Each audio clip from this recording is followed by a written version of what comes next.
আমাদের first class players men's and women's এদের বিষয় মানে আমি অ্যাকচুয়ালি নিজেই আজকে কয়েকটা জিনিস দেখে খুবই অবাক হয়েছি যে আমাদের যে উমেন ক্রিকেটাররা আছেন যারা যখন ডোমেস্টিক ম্যাচ খেলেন ডোমেস্টিক ম্যাচের আপনাদের ধারণা আছে তাদের ম্যাচ ফি কত? I don't know if you know or not. এটা এক সময় 1,000 টাকা ছিল, তারপরে এটাকে করে একটা প্রপোজড 5,000 টাকা পর্যন্ত করা হয়েছে, যেটা আমার কাছে মনে হয় যে এটা কোনোভাবেই ঠিক না। ওনারাও 20 ওভারের ম্যাচ খেলেন, ওনারাও 50 ওভারের ম্যাচ খেলেন, ওনারাও 2 দিন 3 দিনের ম্যাচ খেলেন।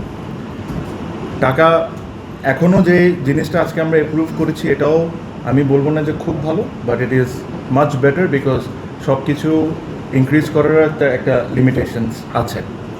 সে এখন থেকে তারা T20 ম্যাচের জন্য যেটা এখন পাবেন হলো 10,000 টাকা করে, ওয়ান ডে ম্যাচের জন্য তারা পাবেন 15,000 টাকা করে, লঙ্গার ভার্সন 2 ডে 3 ডে 4 ডে এটার জন্য ওনারা পাবেন 20,000 টাকা করে, যেটা আগে হয়তো বা 8,000 বা এরকম কোনো কিছু একটা ছিল।